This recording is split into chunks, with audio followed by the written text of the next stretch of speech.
Okay, welcome everyone.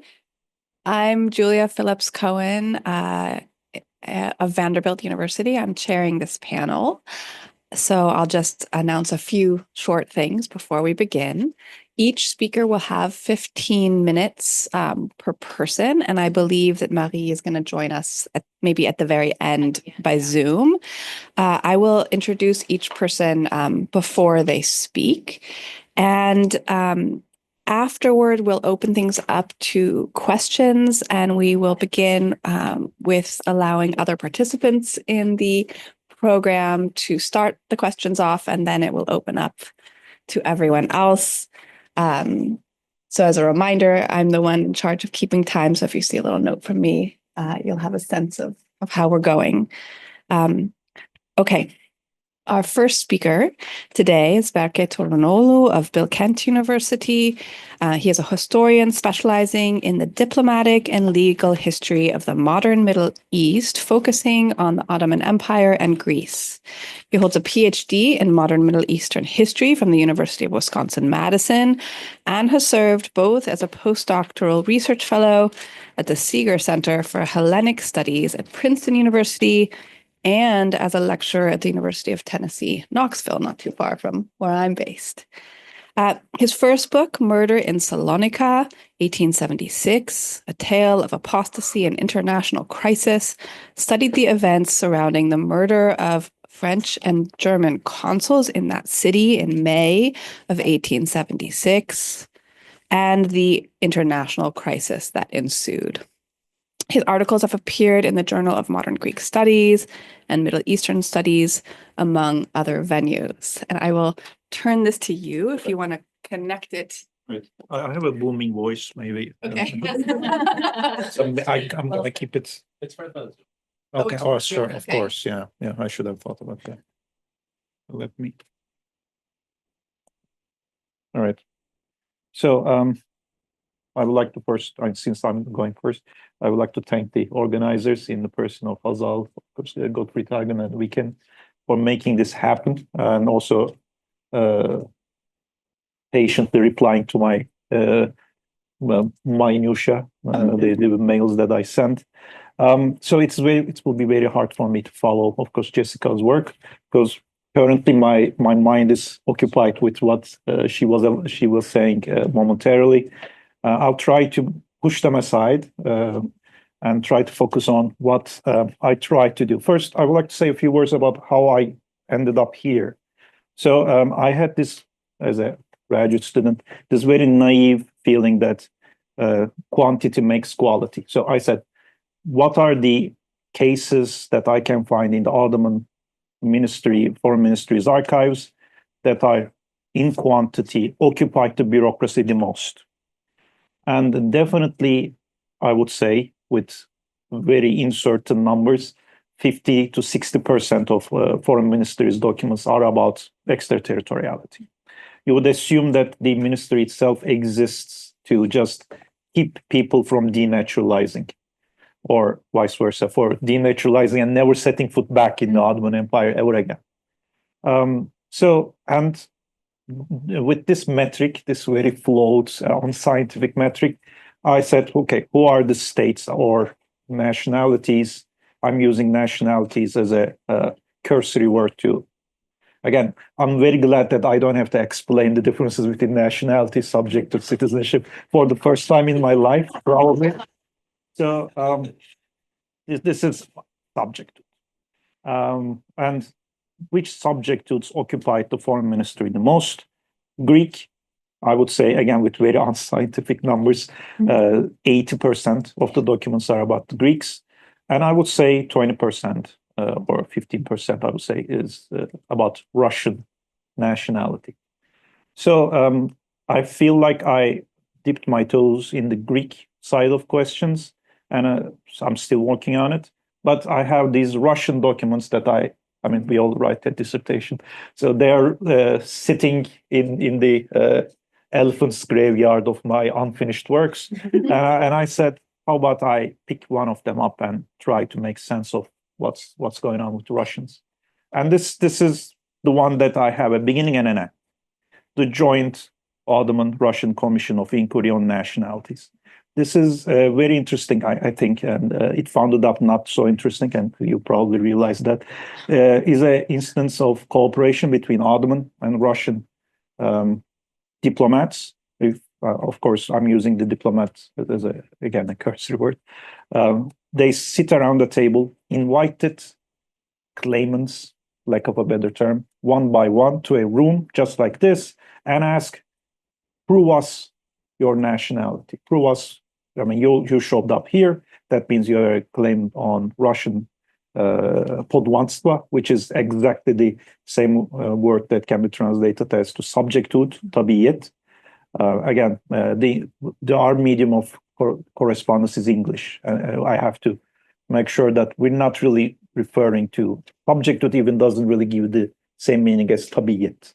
There is some possession going on. There's some sort of a inherent power dynamics, a hierarchy of power. So the Russian word for it is exactly the same. So you say that you belong to Russia. Prove us. And they inquired about their papers, which ended up, again, much less fun than I hoped. The papers themselves and the process as well. And at the end of the day, the foot dragging of the Russians ended up being for a purpose that was grander than this joint commission has initially intended. That is the production of Russian nationality law. Again, I don't mean nationality as nations. You may say naturalization law, which Eric Lohr sometimes just slip it out. You may call it subjecthood law, and pretty much all these terms mean the same thing, at least in Russian. So what I see here is an inter-imperial competition for a fixed commodity that is a population that exists simultaneously in this intersection of these empires, and try to enumerate them and finally, in a way, claim them for perpetuity, because this is what Russian subjecthood laws did. If you are a Russian subject, you cannot denaturalize. There is no such a thing, which is very interesting. And that is one of the problems that I have with my paper, which is this Russian example being the first nationality law among its peers, predates even the British, French. I mean, you might say Senati Consul, that this Algerian laws are nationality law. Yes, I agree. And of course, the Ottoman nationality law is almost at the dialectic opposite of the laws that will follow. It is very restrictive and verbal. Again, it goes against Avi Rubin's idea of codification, or disambiguity. And if you verbally declare, just like Shehade in Islam, if you verbally declare you're Russian, you are a Russian, and you cannot denaturalize. And who is going to follow this process? Of course, there is a certificate of oath, but they still use the word oath, the verbal declaration. And again, we all worked on these documents. These are very easy to forge, or with good intentions or bad. I mean, by those who's supposed to actually give them, actually forge these documents if it fit their needs, which is much more prevalent in the Greek case. I will stop making references to the Greek case, but it's tremendously in quantities are much more than Russian cases. So, and it ended up being, in a way, roadblocking the entire Ottoman attempt to at least delimit some aspects of the capitulation. Really took all the winds from their wings of this proverbial dream that was emerged after the Paris conference, after the Crimean War, that there might be a way in the international law the Ottomans can at least negotiate bilaterally or internationally some elements, the abusive elements of the capitulations, and especially, of course, extraterritoriality. And they started with the Russians, which, again, I have a slight answer. Why? Because Russians was technically defeated in the Crimean War. And also, the Russians agreed to this, which we were momentarily speaking, and I elude this, subsumed it in my article, which I cannot really say I'm exactly confident this happened, due to Hellenic-Slavic rivalry over Orthodox Christians. So the Russians agreed to sit around this table for two agendas. First, to actually learn how much people actually were claiming to be Russians, which they didn't know, well, which is not surprising due to the bureaucracy of the era, and also make sure that they can preempt some sort of a Hellenic takeover, which they also had their own conspiracy theories that Britain is behind the Hellenic kingdom on this claims on, I'm again trying to pick my words carefully, on these Greek Orthodox Church, the ecumenical church, which doesn't really mean Greek, by the way. So it has like Arab Orthodox, Bulgarians, of course, Romanians. This is also, it's called Greek. It's not actually Greek. And yes, they did. I mean, I'm assuming you at least have seen my initial foundings. They indeed sit around the table, invited those who were willing to show up to Istanbul, and there were some mirror commissions, which I didn't get too much documentation from compared to Istanbul Commission.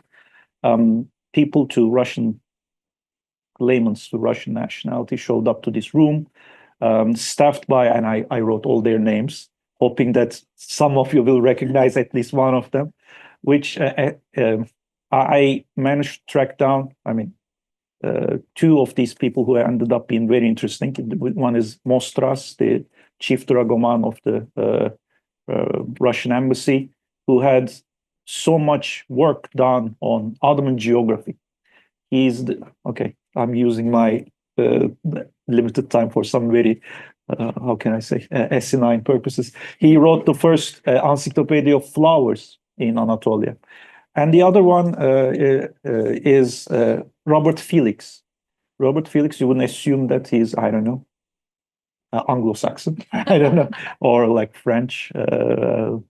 He is Maltese. You will love him.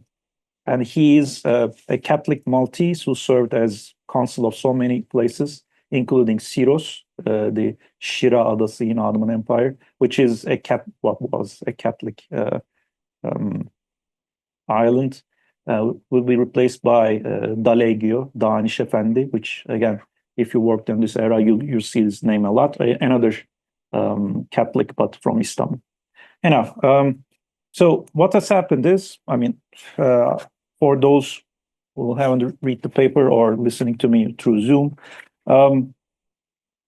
these people showed up to this room. Some of them just without any documentation whatsoever, hoping that their claim on Russianness can be proved by, I don't know, by oral examination. Well, a few of them actually proved that they're Russian orally. I don't know the procedure. The procedures are not detailed in the transcripts, and we do have transcripts for some of these cross-examinations. They ask, I mean, when did you get the document? And they all reply the same: just before the promulgation of a law that actually says, well, being denaturalized as an Ottoman subject is illegal. They were all aware of this suing circle of, I don't know, denaturalized citizens, that we now know that there was actually a black market of passports, which is, again, I'm jumping from one branch to another. The reason why Greek passports or Greek naturalization was sought of, because it was the cheapest. There was a very simple reason behind it. And the next in line was Russian. It was, again, 5 rubles is not much. It is a month's work for a laborer in mid-19th century Russian laborer, who were, of course, you may guess, under Tsarist Russia, they were woefully underpaid compared to British, French, Austrian protection, which you have to go through a working, in quotation marks, bureaucracy and have to pay some exuberant amounts of money. These were very cheap options. And the Greek diplomats were actually also accepting payment in kind. So you may sell your grandfather's clock and get a passport in return. So, which happened all the time. The Dallegio brother, I'm sorry, the Deliannis brothers became very rich, and they're still very rich in Greece by actually selling people textbooks. So since you have to have a receipt of transaction, they were selling them Greek history books in theory, but actually in these Greek history books there are some passports of Greek nationality. The Ottomans were asking, well, why they are so expensive? This is just a book. And then they found out that there was something underhanded going on. So while this commission was functioning, I found this very illuminating report written by a very peculiarly named Ottoman Greek, Dimitraki Yenidunya, who wrote a 11-page long diatribe on Russian claims on Eastern Black Sea. I can tell if you just skim all the facts, he's a Russophobe, very much apprehensive of Russian takeover of, I don't know, maybe Christians in this region, which feeds back to my Hellenic Slavic ideas. And all of his clairvoyance proved to be true. The Russians were dragging their feet in order to put this final shape to a nationality law. And this nationality law had included some calculated contradictions. That's the title of my paper. Technically, you can be Russian after domiciled in Russia for 3 years, but if you are an Ottoman Slav, they call it Turkish Slav, which mind-boggling to a modern audience. I'm very happy that I don't have to explain what they meant. A Turkish Slav can be Russian by just verbally declaring it. So, of course, Ali Pasha, the ex-officio head of the state, says, what's up with that? I mean, we were trying to codify things, and you're making things more complicated for everyone involved. And I feel like, and this is me, this is putting my tinfoil hat, I feel like this triggered a wave of nationality laws, because Russia literally touches China and Korea on one border and controls Poland on the other. Because it was forwarded to all the capitals in the Western world, and people were very much shocked and said, we need to do something before Russians claim on our population. And of course, the Great Game was about to inflame. And at the same time, I'm very glad to find that the first draft of the Ottoman nationality law is actually drafted a couple of months later after the Russian nationality law became public. And I have the draft of this law, which is, if you read about it, it's all about denaturalization. It doesn't look like the shape that we have in 1869. And, well, yes, I don't have a conclusion. So in lieu of a conclusion, I have these questions. Yeah, I know it's odd to ask questions for your own paper. So I cannot really connect this to a larger narrative. First, I'm too much, in a way, how can I say, I have this tunnel vision on Greek Russians in Ottoman Empire. I know that I have to expand it. I don't know what's going on, and I'm reading, of course, but I'm just pattern recognition, all right? This is like constellations. I'm not sure whether by making these connections that were happening simultaneously is the scientific way to go, or is actually me, again, making conspiracy theories. I cannot explain why Russians agreed in the first place and then did the opposite or just deliberately destroyed the raison d'etre of this joint commission. And why, after all these experiences, which will be one of my other projects, the Ottomans had the same commission with Greeks a couple of years later.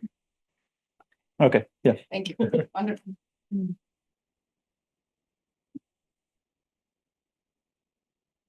All presentations then. Okay, so I'm going to introduce our next presenter, give you time to switch chairs and microphones. Our next presenter is Leila Amze Ardodular, an associate professor in the Department of History at Rutgers University, Newark, where she teaches Middle Eastern and Islamic Studies.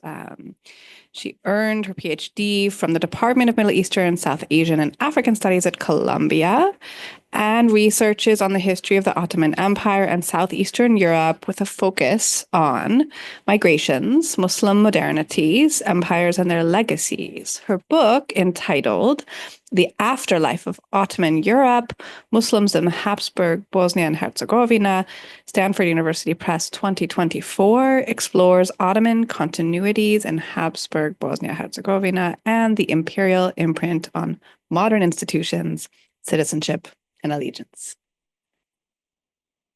Thank you very much. All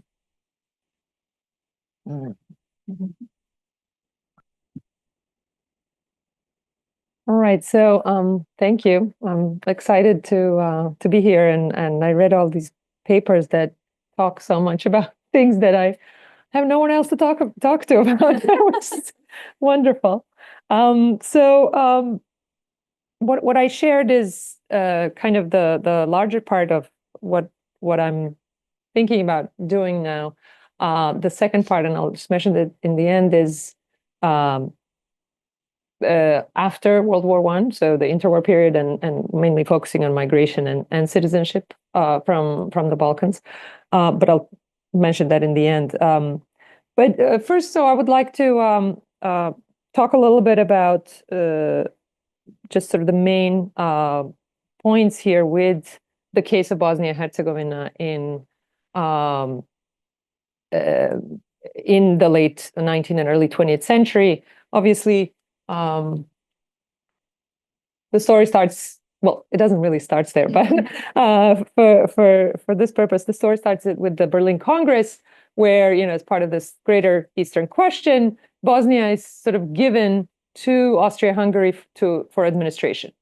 All right, but it's not, officially it's still an Ottoman territory, and that creates a very new situation, legally new situation, that both empires try to use because it's so vague, and what they end up doing is really competing over this territory, claiming, the calling upon this the Berlin Treaty, and then right after the treaty, there's the bilateral agreement between the Ottomans and the Habsburgs on dealings, but it's still very vague. Even before this agreement was signed, the Austrians sent in their military and occupied the province, which was not part of the agreement. So because they can, right? So this, not necessarily relevant here, but it tells us a lot about. Well, it doesn't tell us much, but we start thinking about what is occupation, right? So it's such a normal category today, right? That United States engages in continuously, but like, how do you occupy another territory for the benefit of that territory, right? And that's something that they kind of worked out on a case-by-case basis. When things arose, that kind of becomes law, right? And much of this had to do with these agreements that become international agreements, international law that then even the petitioners call upon to advance their own rights. And this is what I actually focus. So these two empires are present in this province. It's an Ottoman province. Still officially, it's Sultan's sovereignty, but the population is then called to see this, to see the Habsburg emperor as their sort of protector. And I just want to show the map just in case. So the province is this that is shaded, but they decide to leave out one area that is not occupied by Austria, and that kind of becomes the connection to the Ottoman Empire. And this is important because all the consuls and governors in these regions become the contact point for the population. So now the population obviously is just like everywhere else in the Ottoman Empire or in the Balkans, is multi-religious. And and you'd think, the Catholics would be very happy, but the Habsburgs came with Jesuits, and this is Franciscan territory. So there was a big, and they had a cardinal who was very bent on missionary work. He even converted the wife and daughter of the Minister of Finance, Habsburg Minister of Finance, who was in charge of this. So they kind of had to rein him in almost because of all the problems this was creating with the Muslim and Orthodox Christians, who then, for pretty much everything that they wanted to achieve in this new arrangement, called upon Ottoman laws and their Ottoman subjectivity, right? Saying, well, we are the subjects of the Ottoman Empire, so you can't conscript us when conscription law comes in, and for all the other stuff. And because the agreement between the two empires kind of hinged on unimpeded connection with the spiritual leaders in Istanbul, all of these petitions kind of call on this religious claims, right? So they don't become, so much of Ottoman subjects as they are Muslim or Orthodox Christians who have to maintain their connection to the Patriarch and Sheikhul Islam. So, and again, this is from the petition. And the petitioners are very savvy, actually. They learn all of these different ways that they can claim their rights. And the rights that they're interested in is, of course, autonomy in education, the Vakuf properties or church properties in the case of Orthodox Christians, but also adding to that land and sort of these economic relationships that were already in existence in the Ottoman in Ottoman Bosnia. So land and how land is categorized and how relationships with those who work the land become these very focal point for petitioners and for the locals to organize for this autonomous movements and that arise among the Orthodox Christians and Muslims and kind of last for a few decades. But why was this so different? In addition to this legal ambiguity that arose with the Berlin Congress and the agreement between the two empires, this was also the one province in the Balkans where Muslims were not expelled and where they didn't really become second-grade citizens as they did in the nation states, like starting with Greece, Bulgaria, Serbia, Montenegro, Romania. All of these nation states just wanted to get rid of Muslims, even when they were locals, even when they were Slavs, when they were when they owned land and whatnot. So in wartime, of course, it was massacres, expulsion, but later on, it's administrative, laws and all kinds of other ways that they were being pushed out. But in the case of Austrians, they kind of wanted the locals to see the Austrians as their protectors. And wanted to work with them to kind of have the local population sort of reject the Ottomans and see the Austrians as sort of their beneficiaries in a sense. So what they did, and of course they wanted to do that with first with the I should mention for the Austrians, this was their first colony that had Muslims. So they kind of investigated how did other empires deal with their Muslims, right? Colonial, and it's a contiguous territory, so that's kind of tricky as well. And there's populations here that speak languages that are already spoken in the empire, and so on and so forth. So, but it was a colony, and the fact that it didn't belong to Austria or Hungary, but it was under the supervision of Ministry of Finance, tells us a lot about how it was, how this territory was thought of. So for Muslims in particular, actually, so the one of the first reactions, of course, is migration. Even though there was no expulsion or anything like that, Migration was rather low compared to other areas, but still, we see this in the archive a lot, like people migrating for asking permission. They go and settle, they go in groups, they settle all across the Ottoman domains, all the way to Palestine, but mostly in areas that are close, thinking, okay, this area is going to return to the Ottoman Empire and will be able to return to here. So they're in what is today Albania or Montenegro and Kosovo and so on and so forth. And we see this, for example, when Balkan Wars start, a lot of these people come back to Bosnia because of the war effects there, where Muslims were indiscriminately being killed. So for others, it's about their business relationships. So they have businesses in the Ottoman Empire and in Bosnia. They go back and forth.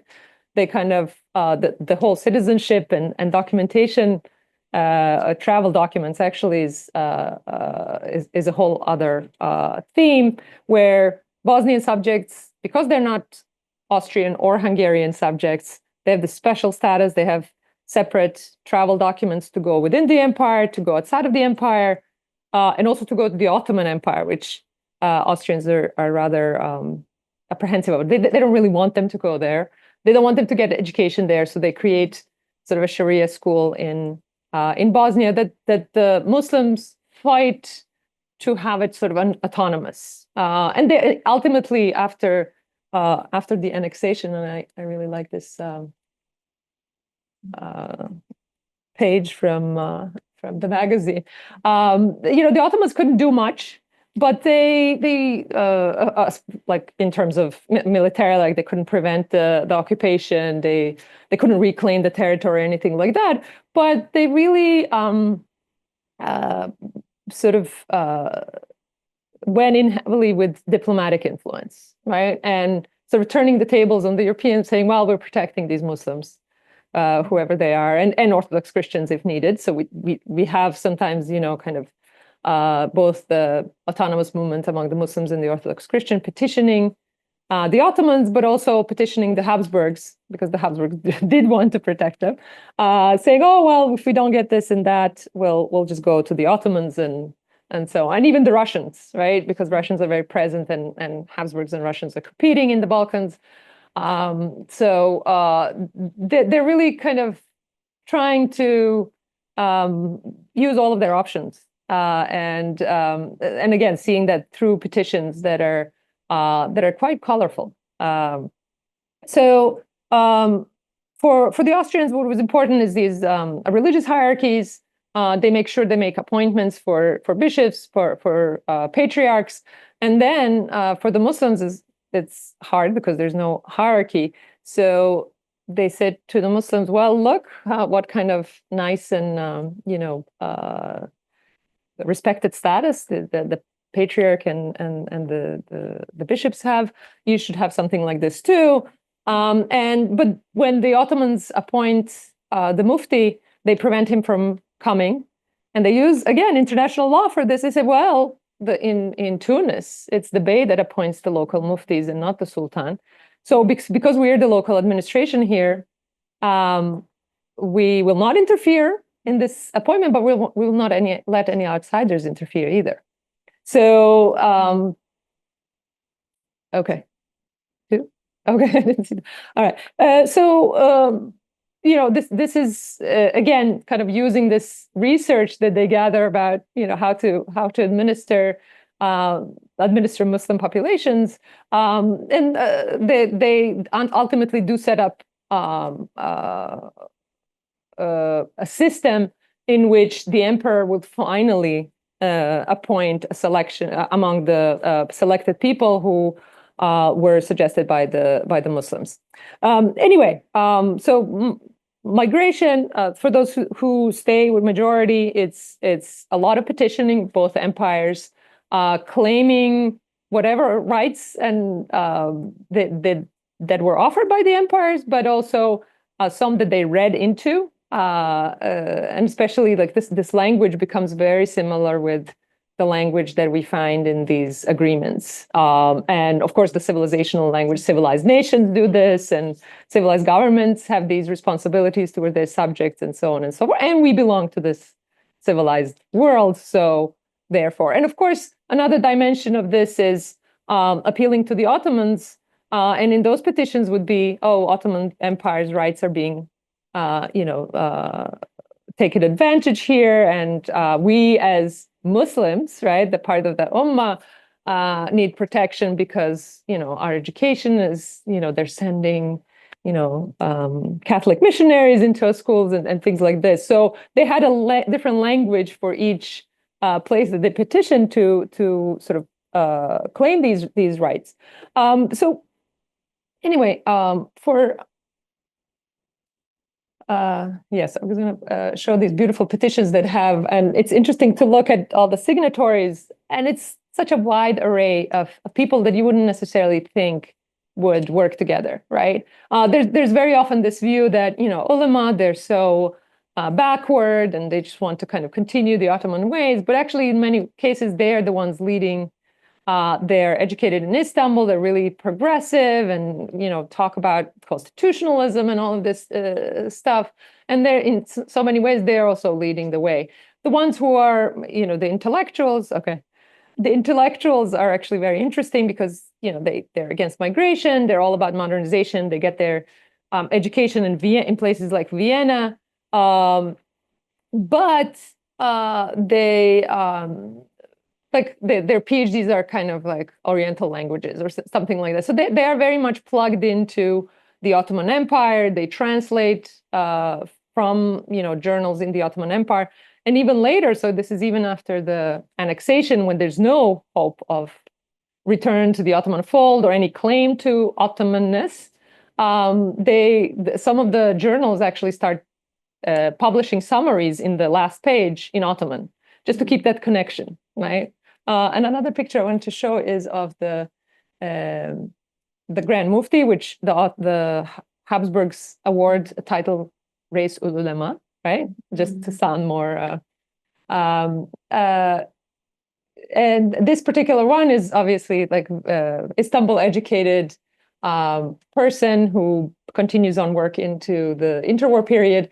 And what he's wearing is a cloak that was given by the Caliph when he received the status of Mecca and Medina. And he actually went after this is in 1913, I think, went after these honors and the cloak after the annexation. So this is the Ottoman Empire is completely gone. There's the Ottoman land's not even connected anymore. There's no crap, but continuing this claim to Ottoman legitimacy in a sense, especially for the religious institutions, was very important to them. So, and of course, he goes for the appointment to Vienna wearing this. And I'll just stop here. Yes. Amazing, yeah. All right. Yeah.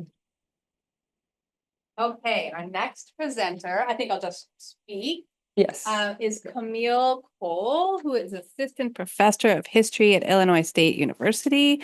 She's a historian of capitalism, environment, and law in late Ottoman Iraq and the modern Persian Gulf, and is currently working on her first book tentatively entitled, Properties of Belonging in the Late Ottoman Gulf of Basra.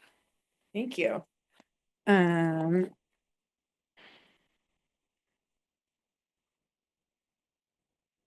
Okay. Thank you all for coming. Thank you so much to Hazal for inviting me to this and organizing. I'm going to try to speak briefly on the assumption that most people have read the paper already.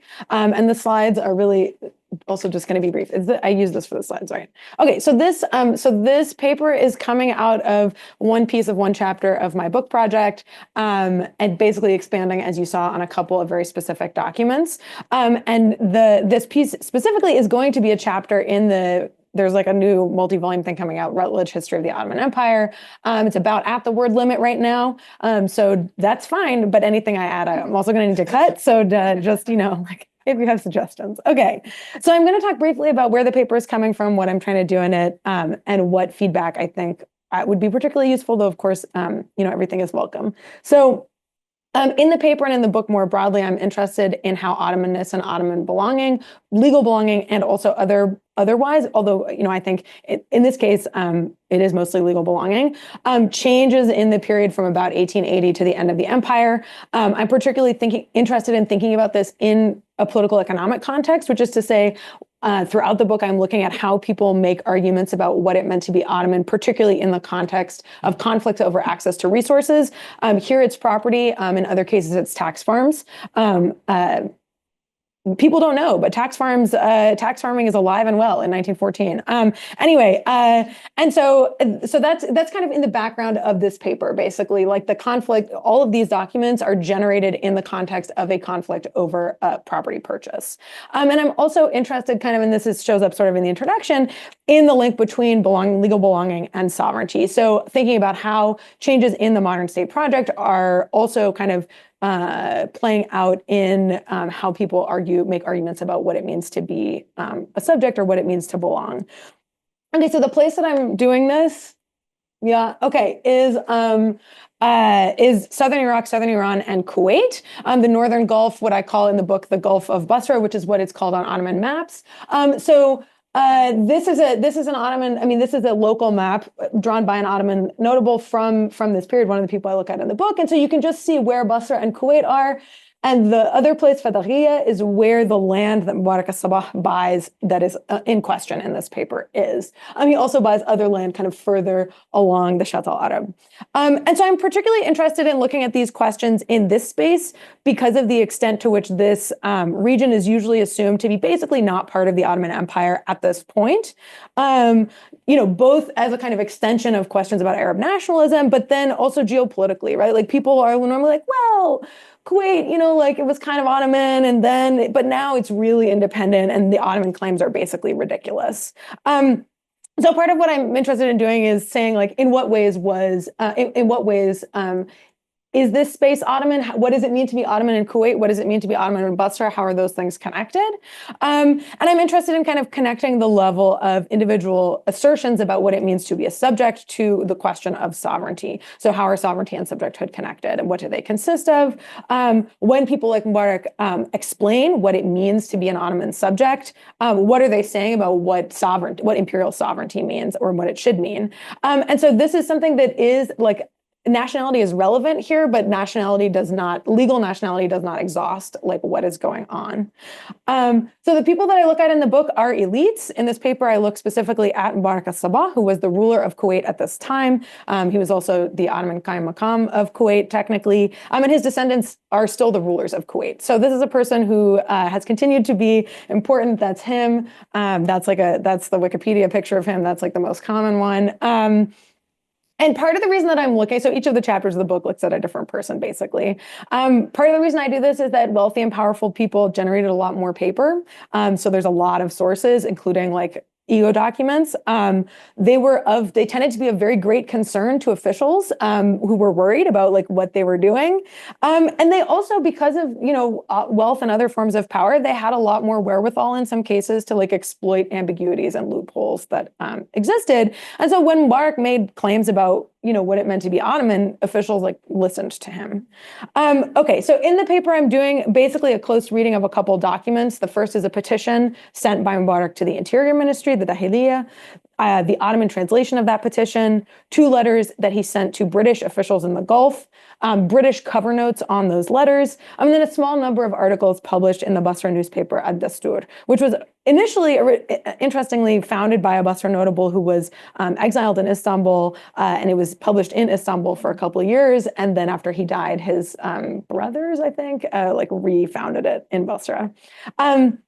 So all of these documents date from the post-constitutional period, post-1908, which I think does have a significant impact both on how Mubarak frames his own claims and also on the fact that these claims were compelling at all.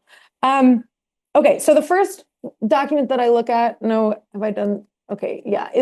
first document that I look at is this petition, where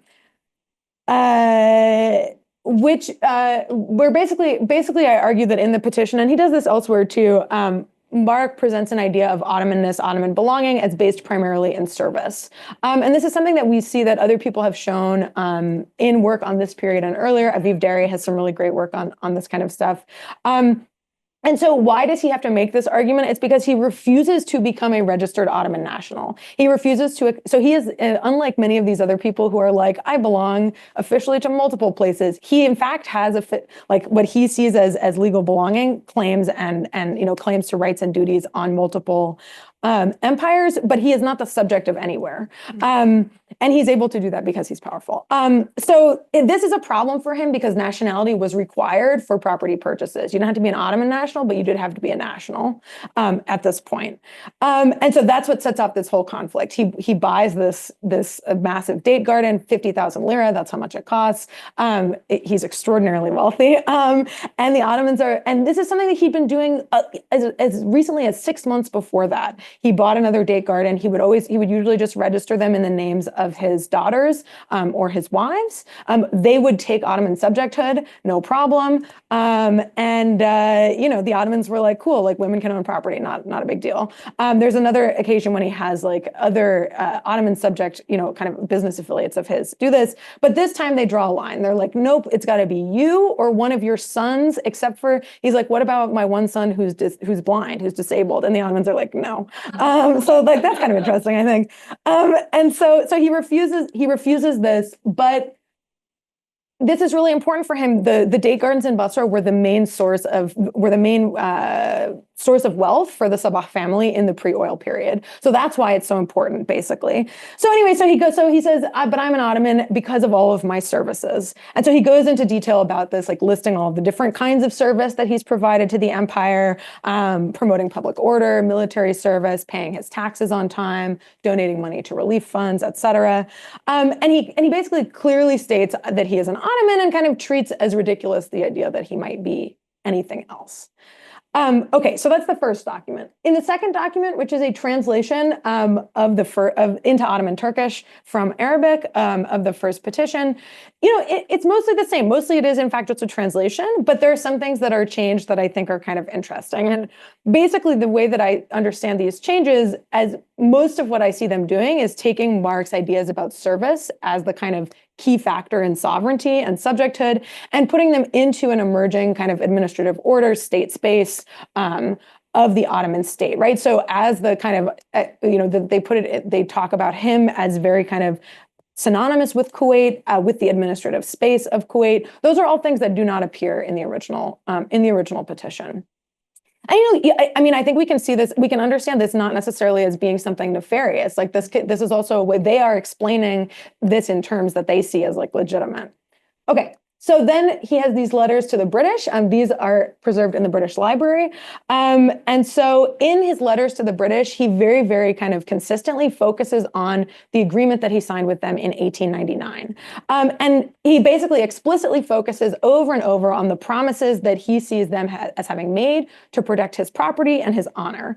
And he basically explicitly dissociates the idea of protection from the protection of Kuwait. He says, listen, don't protect Kuwait. You guys are all about protecting Kuwait. I'm not interested in that. What I'm interested in are my properties. And like, again, remember, like, this is like where all of his revenues are coming from. Like Kuwait and Basra are very connected. He's like frequently traveling back and forth.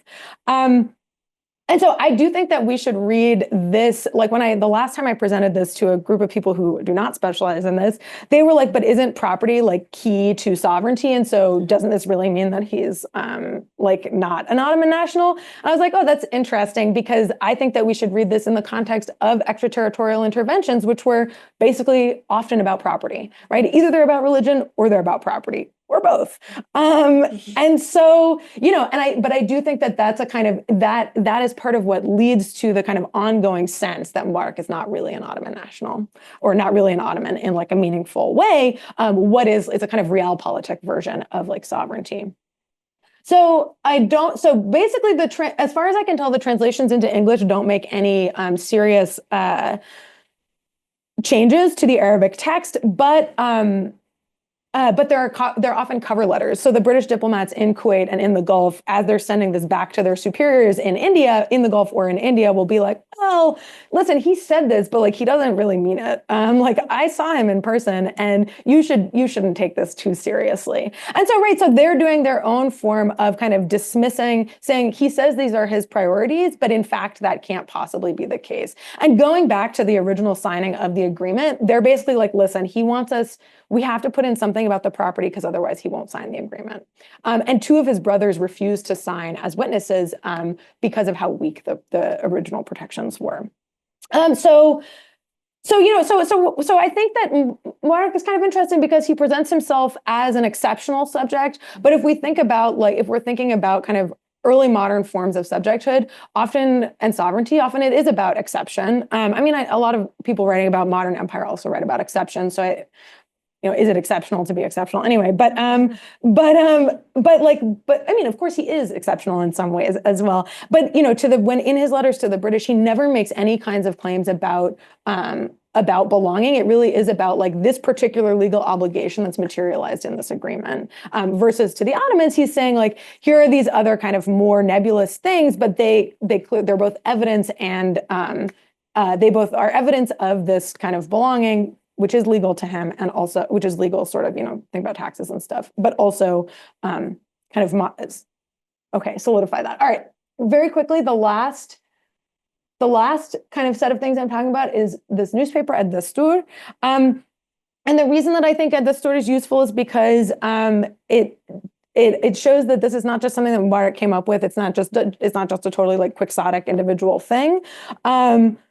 There are a lot of, so at Dastur, it's published by his friends, for his friends, basically. This is the elite of Basra is his community. But it's basically making a lot of arguments that are very parallel to his. It explicitly talks about Mubarak as an Ottoman. This case is written up in the newspaper. They're like, it's so insane that the Ottomans won't let him register. Foreigners can register property. Why can't Mubarak register his property? But it kind of makes similar arguments about service. And there are lots of other articles in the paper that kind of, even if they're not explicitly about political and legal belonging, they have lists of people in the Persian Gulf who have donated to Ottoman relief campaigns, for example. Regularly, they publish these lists. And so there's a kind of a sort of less explicit kind of set of questions about a set of assertions about who belongs to what state. And then the last thing that they do, I think, is, I think part of what Mubarak is doing in talking about service is he's saying, I've chosen this. I didn't have to do all these things and I chose them. And a lot of the articles kind of give reason why you might choose it by explicitly associating Ottomanness with both Arab virtues and Islamic ones. And so for those who read the paper, I just wanted to mention that literally yesterday I found an Ottoman telegram from the governor of Basra recounting the same conversation about Yemen that is mentioned in the newspaper that I talk about. So I didn't obviously incorporate it yet, but once I read it, I'm gonna look at how the accounts match and don't match, because I think that's cool. Anyway, so feedback.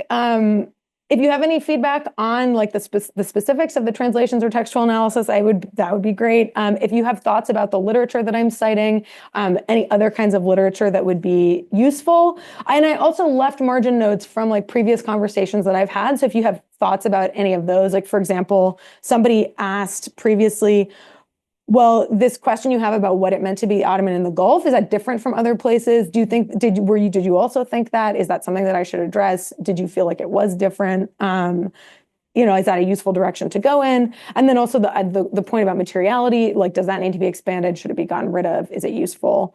And then I guess I'm curious, were you convinced? In the end, do you think that Mubarak is just two-faced and conniving? Does it matter if that's the case? Thank you so much.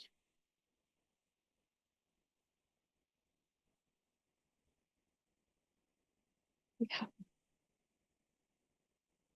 Okay, Marie, if you are here, it is your turn and you can unmute yourself.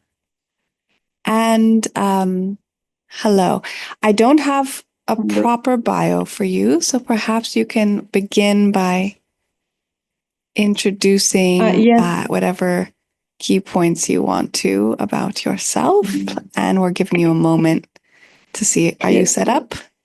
Yeah, can you see me and hear me? Yes.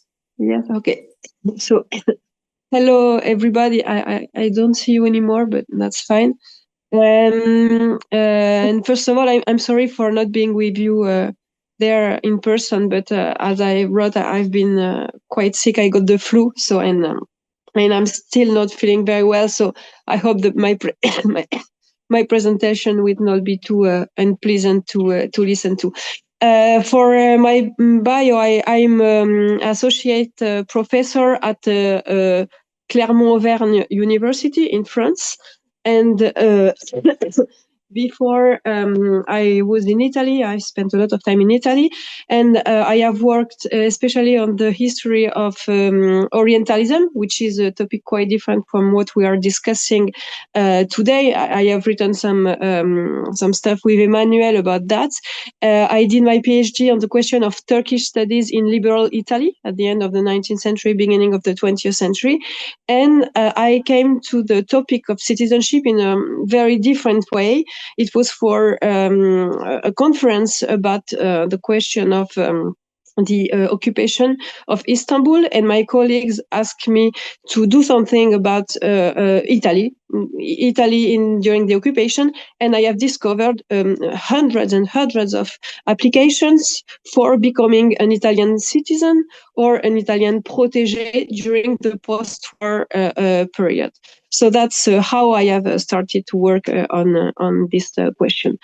My presentation today, so we'll deal with this question of Italian citizenship in the late Ottoman Empire, and I would like to deal with this question by focusing on a special question, which is the question of the Ottoman naturalizations during the Italo-Ottoman War of 1911-1912. And I will start with a document that I will quote.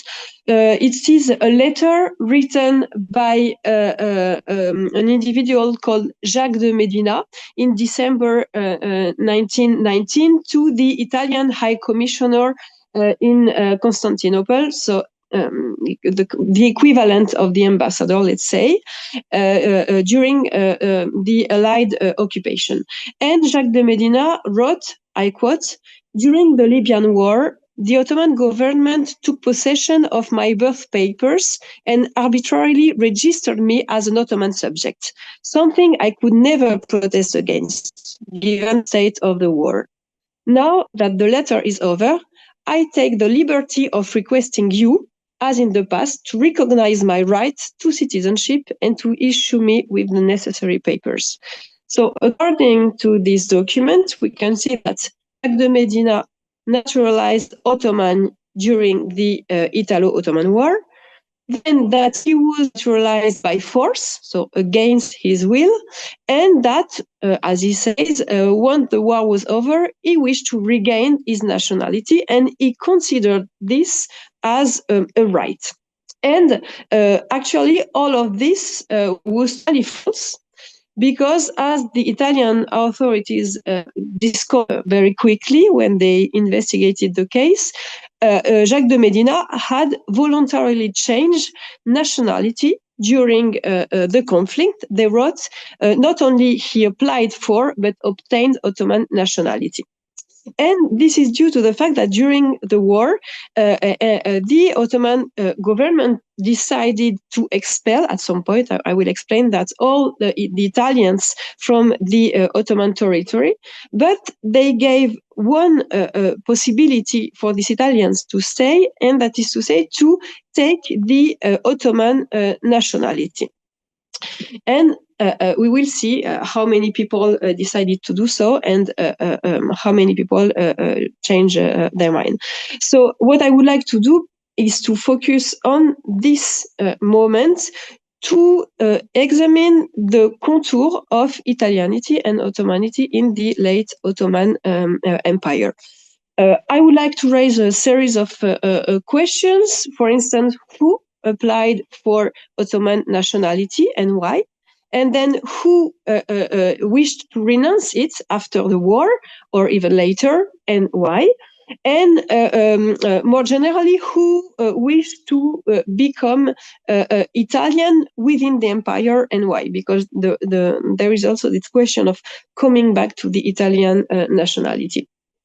On the other hand, I also would like to examine what were the Italian and Ottoman policies regarding these questions, and to interrogate also the question of the political uses of naturalization. My sources to deal with these questions are mainly Italian sources. I have worked a lot on the archives of the Ministry of Foreign Affairs in Rome. I have found all these files. So the Farnesina, and these are documents which are really interesting, really extraordinary sources. Through this study, which is a work in progress, I would like to write an article on that. I would like to contribute to the history of citizenship on the Ottoman side and also on the Italian side, with a contribution to history of Ottoman citizenship and legal pluralism in the Ottoman context, all we are discussing now, but also to the history of Italian citizenship on its Ottoman side, because I think that there is a specific Italian, history of Italian citizenship in the Ottoman context. So there are these two dimensions that I would like to take together. So for my presentation, I will just take some element of my papers that was divided in two parts regarding the naturalizations during during the moment of the war. Then the question of the application for Italian renaturalization between 1919 and 1923, and then I would like to open to some questions that still needs to be asked, and research that still needs to be done for the preparation of this paper. So I start with the question of the option for Ottoman naturalization. As I said, the context of the expulsion is the context of this naturalization is the context of the expulsion of all Italians from the Ottoman Empire during the war. There were some threats of expulsion at the beginning of the war, but the effective expulsion arrived on May 1912. It was related to a series of facts, especially the Italian bombing of the Dardanelles.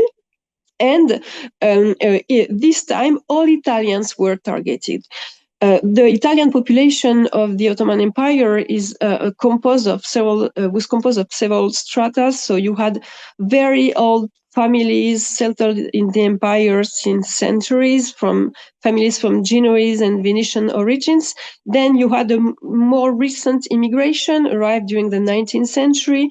That was a political and economic migration that started in the first half of the 19th century and lasted during one century. And then you had also temporary migration with workers, especially railroad workers. This Italian population had an important Jewish component. This is important because it will be a target of the Italian authorities, especially in the post-war period. And this population was mainly concentrated in big cities, so Constantinople, Salonika, Smyrna, and the expulsion started with Smyrna, say 1,000 people, and then continued with Constantinople and Salonika. 18,000 people, according to Italian newspapers. As for the numbers of the expellees, it's difficult to have precise number. We know that regarding the Italian component of the population, we had more or less 80,000 people, according to diplomatic Italian sources of the beginning of the war, but we don't know how many people were expelled. What we can say that is after a few weeks, after May, all the Italians from the western part of Anatolia had been sent to Italy or elsewhere. And we can do some calculations with figures and with some additions, but it's difficult to give a definitive number. Now, if we look on the Ottoman part of this story, sorry for that. The Ottoman law of nationality of 1869, which is a very short law, gives some elements regarding naturalization, especially in the Article 2 and Article 3.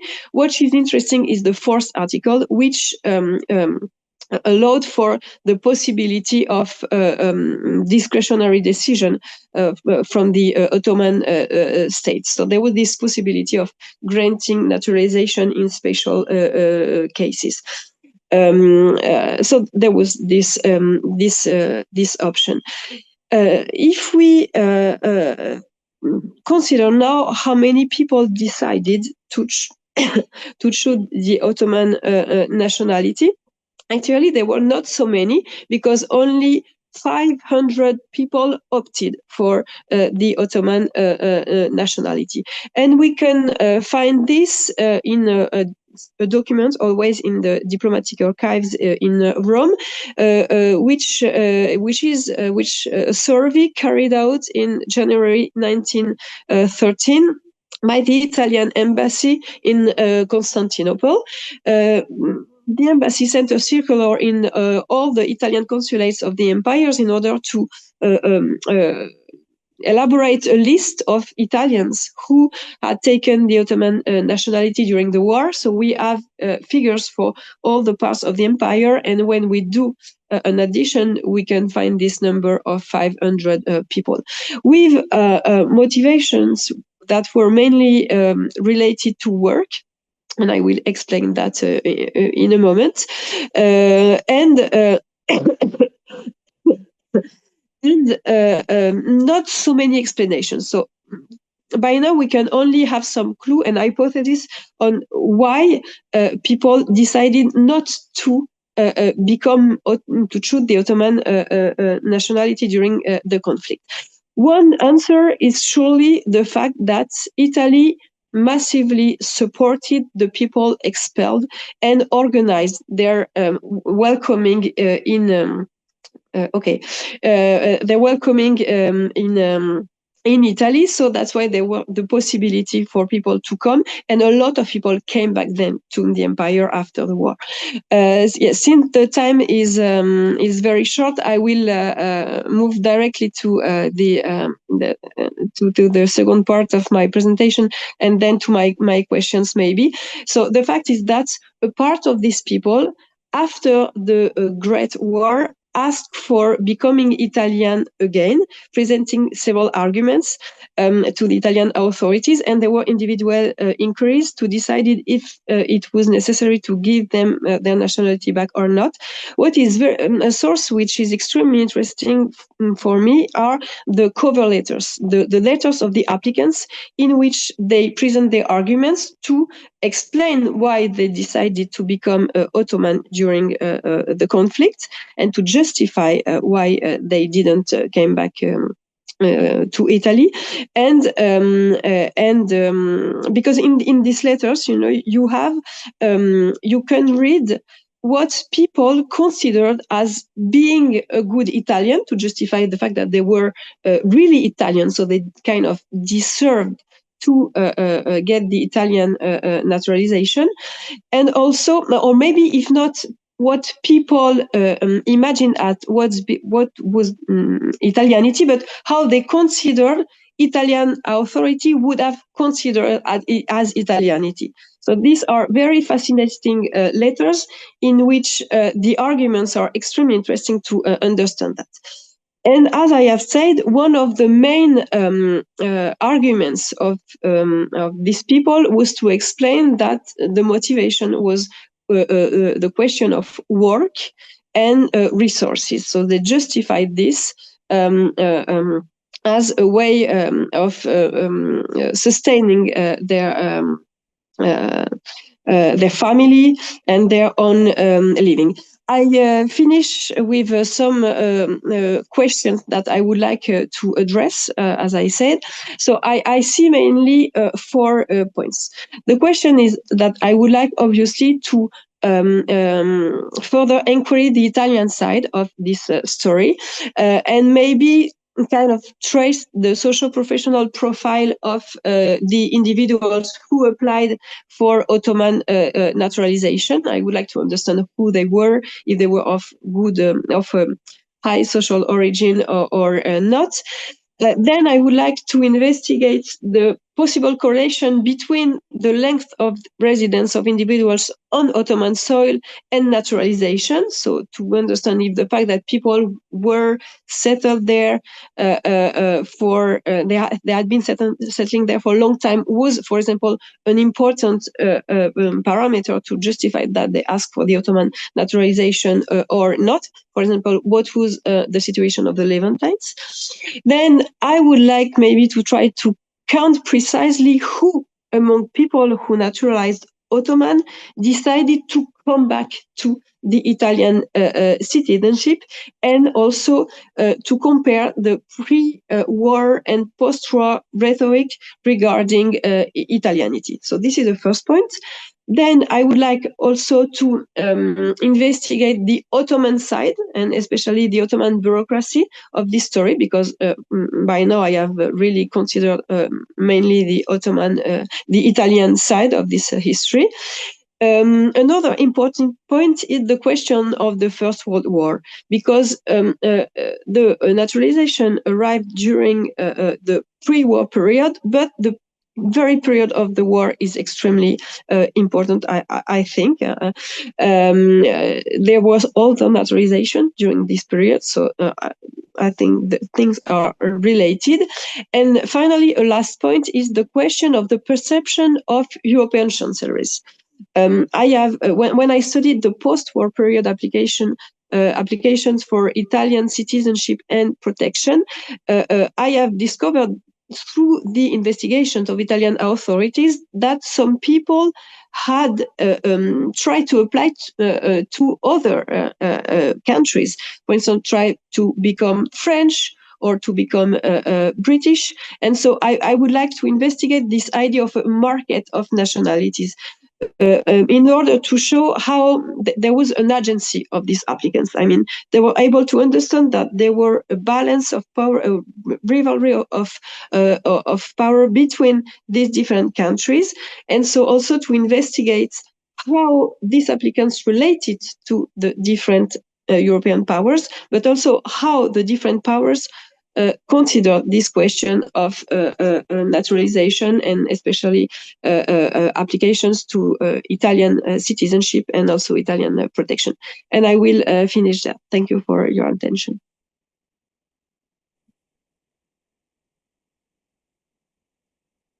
So I think we can open up the floor. Questions? Oh yeah, yeah, that's right. Sorry. No. Yeah. Hi, I'm Davy Mays. I'm a professor, or an associate professor of Judaic Studies and History here at the University of Michigan, and I am a historian of Sephardi and Mediterranean Jews. And my first book looked at migration, and it was called Forging Ties, Forging Passports, Migration in the Modern Sephardi Diaspora. I am very much a 20th century person, so end of Ottoman Empire, Turkish Republic. So I'm coming at it from this angle. I really enjoyed all of the papers, Marie. I apologize. I was not able to read your papers, but I do have a lot of thoughts for you based on your presentation today. And I would be happy at a future point when you're feeling better to meet over Zoom and discuss it in more detail if you're interested. So all of these and Hazal, thank you for organizing this. I'm also thrilled to be in a room where people are equally interested in questions of naturalization and denaturalization and citizenship and subjecthood and all of that, and not having glazed over eyes when we start talking about it. So all of the papers today in this panel contend with a historical moment that Jessica Margolin has brilliantly demonstrated in her recent book on belonging, where citizenship, belonging, nationality were in flux. Perhaps in light of your talk today, this is not a moment, but a historical era. This could be, a century or longer, where the meanings of these different terms are really in flux and being hashed out, and particularly how they relate to documentation and legal regimes. And their meanings are not yet being fixed. So in all of these cases, we see people, governments, empires, consular actors, but also elites and non-elite figures exploring really hashing out what these mean, and through their actions, making sense of a cacophony or a multiplicity of meanings. Underlying all of the three papers that I read is a subtext that, what we know now as the waning decades, or what we know in hindsight were the waning decades of the Ottoman Empire. This was clearly not a period of inevitable demise, and all of the actors that the papers look at were trying to make sense of the historical period that they were, the imperial transformations they were experiencing. And in part, they made sense of this and coped with imperial transformations through hashing out different meanings of belonging. All of these papers grapple with the challenges of doing Ottoman history, particularly transnational Ottoman histories. They're all working across, all four of the papers, Marie's as well, working across archives, working across languages, and mean that all of you needed to do the impressive work of acquiring familiarity with numerous legal regimes, political regimes, and discursive systems, in part to understand when and how the historical subjects you focus on at times transgressed these systems, or manipulated them to their own ends. And all of these papers also speak to what Camille articulates as the, quote, points of friction between projects of imperial nation building and persistent forms of layered and uneven rule. And particularly those points of friction arising from differences of opinion, law, and practice between imperial projects. And this becomes, in all of the papers, all the more confounded when these are triangulated with the actions of non-state actors or imperial subjects. That is to say, these papers all suggest that the individual in some sense had the greatest leverage in terms of imperial belonging when another empire loomed large. To use the parlance, another thing that was striking to me in these papers is that very few of you were actually looking at people who were themselves moving. That is, to use the parlance of a different borderland, that of Texas, the Tejanas, speaking, we didn't cross the border crossed us. So that is to say, the people in these papers, their status was a matter of international treaties, but they themselves had not physically moved. So, it's an interesting case of making sense of people on the ground, making sense of, in a sense, a border perhaps crossing them. Another thing that really struck me, particularly in Berke's and Camille's presentation, and also papers, and also Leila in your presentation, is the power of the material. We often think, and I've been very much guilty of this myself, of passports and identity documents. We think about the document, we privilege the document.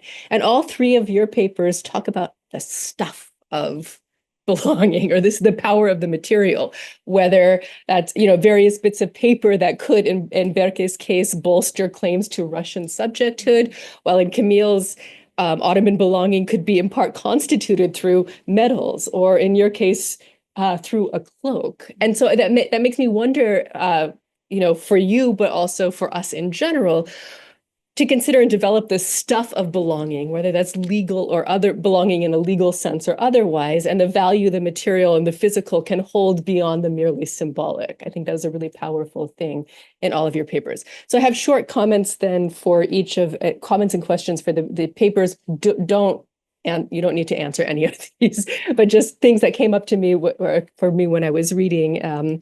So Berke, I'll proceed in order. Berke, how did the perceived power of other parties shape Ottoman actions or reactions in regard to legal definitions? So in my work was on Ottoman migrants to Mexico, and in sort of treaties being hashed out between the Ottoman Empire and Mexico, the Ottomans had no desire to accede to anything the Mexicans wanted, because they're like, they can't, what power do they have over what we want? So how did the perceived power of the other party come into play in terms of these discussions? I was also very curious why the British cooperated with Ottoman efforts to track down former Ottomans claiming Russian protection. And then what were the mechanisms of actually enforcing these different policies. I was also fascinated, and you downplayed this in your presentation, and I don't think you should, but fascinated with this list of 1,710 names of these individuals who claimed Russian nationality. And do you have any sense of who they were, why they might have initially sought Russian nationality? I was also very curious of what solid claims of Russianness might look like to Ottoman officials and how that might differ from what Russian officials would consider to be solid claims of Russianness. And, another thing that struck me about your paper was that you're sort of, in some ways, claiming that nationality and naturalization and denaturalization were relational, that they were hashed out between empires, but in another sense, they weren't, right? If in Russian law, denaturalization was not possible, but then how in practice did that work? Because if, both for individuals and in the eyes of the state, that is, where multiple countries don't recognize denaturalization as possible. What happens when you have an individual who's actually claiming these multiple or only one nationality that isn't what, they might, what states might, what these empires might have recognized them as? And then also, how did gender and marital status come into play in these considerations? So moving on to Leila's paper, I was fascinated I'm fascinated by all of these papers. And I was really interested by the overlapping and separate jurisdictions, both legal and otherwise, that you touch on in your paper that were created by the Congress of Berlin. And curious as to if there were spheres that were recognized as fully Habsburg or fully Ottoman, or were all of them sort of overlapping? And then in light of emigration, you talk throughout your paper in really interesting ways about how Muslim elites, whether intellectuals or ulama in Bosnia-Herzegovina, made the case for people to stay. How did the Habsburgs view emigration of Muslims? Did destination matter to them? You did touch on this a little bit in your presentation, that going to the Ottoman Empire wasn't that desirable. But what if, like as Lediona looks at in the case of Albanians, they were going to, the Americas or to Egypt or other places? Were there patterns? Again, I'm thinking of Lediona's work here because it's fresh in my mind. Were there patterns of those who, like on the ground, who chose to stay versus those who chose to leave, whether that's in terms of class, landholding status, occupation, rural versus urban, etc.? It seems like from the case that you were making, it was the religious and intellectual elites who were advocating for people to remain. But what about, farmers who might hold a really small land holding or even no land at all? How might that come into play? And in terms of the ulama, also these intellectuals making the claims to stay, did potential destination also matter to them? And if so, how? And then for Camille, so I was fascinated by the translations that you have, and these really rich sources. But who were the translators? And I don't know if you can answer that or not, but this was, a question that kept, both between the Arabic and Ottoman language translations, but also between the Arabic and English translations. Where did this translation occur? How much say might Mubarak have had in this or not? It seems like, I was also interested in his separation and understanding of nation and state, which disappears in the Ottoman translation, but how might he have understood what millah was to him? to himself. And then, he seems very astute in how he frames his petitions and correspondences with both Ottoman and British officials. And to what extent was this a translator's doing? And, that translators can translate norms as well as the language. And to what extent is it reflective of his understanding of the vocabularies and the preoccupations of these respective empires and how to get the results that he wants. And then also in this model that I found convincing, where you say that acts of volition constituted and affirmed Ottoman sovereignty, which was justified by the association between Arab, Islamic, and Ottoman, to what extent do you see him as Mubarak as being unique? You didn't talk about it in the paper, you talked about it in your presentation that, yes, he's a very elite figure. Elites are, as we all know, much more likely to leave a paper trail. And in some ways, they have more power to sway. But there's also more at stake, as Jessica has shown in her work on Nissim Shamama, a lot more that states have at stake in claiming certain people. I found in my own work, no one nearly as elite as these folks, but that the elite and the very poor have in some ways the most power to elide or to evade restrictions and such. So I was wondering the extent to which you see his understanding of Ottomanness as being broader or even universal, or was that unique to him? And then Marie, so again, I apologize, I did not have a chance to read your paper, but I very quickly looked over I work on some Ladino-speaking Jews for the most part. And so I did a really quick search and my own work has touched a little bit on Jews who claimed Italian subjecthood or citizenship in this period.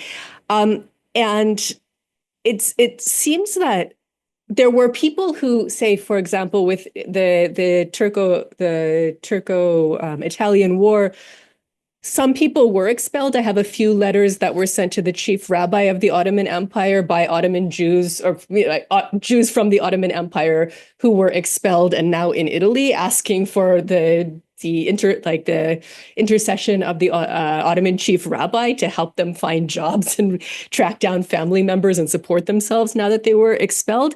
There were a lot of people, a lot of Jews, again, I'm speaking only to Jews because this is what I know, who left preemptively or who preemptively gave up their Italian subjecthood so that they wouldn't be expelled when many of the expulsions, it seemed, didn't actually go through. But the threat of expulsion was enough to make them take that preemptive action. So I think one question that there's here, both in 1911, 1912, and also in World War I and its aftermath, is what we might think of as coercive or semi-coercive naturalization and denaturalization. That is, Jacques de Medina may have denaturalized as Italian, but was that truly of his volition? What other things were at play? And how did he see that as necessary in that particular moment? There's also, and I also went back, I've translated this a diary written by a Ladino journalist from Izmir of World War I. And he talks about how a number of Italian citizens in Izmir during World War I, Jewish, were imprisoned as a way of forcing their hand to denaturalize. And then in February of 1919, he says, all the Jews who are Italian subjects who had stayed in Izmir and in the interior during the Italo-Turkish War and who had become Ottoman subjects now once again took Italian nationality. And all the Jews who were French protégés and Italian subjects who had become Ottoman subjects during this war, again took French papers, French protection, and Italian subjecthood. And these people, the French ones, get discounts on grain now, and the Italian ones don't. So and I'm happy to share this with you if that's something that's interesting for you. And then there's also the whole tangentious, like the actual unclear connection of so many Jews who claim Italian status actually to Italy. So Andre Aciman famously writes about this in a fictionalized account in Out of Egypt, but also it comes up in the Ladino press over and over that there are these people who claim to be Italian, but like they're having these conversations saying that they're Italian in French, and they've never been to Italy before. So, you know, what does physical presence mean? Anyway, I'm going on way too long. So all of this is to say, I really enjoyed these papers. Thank you for all of this.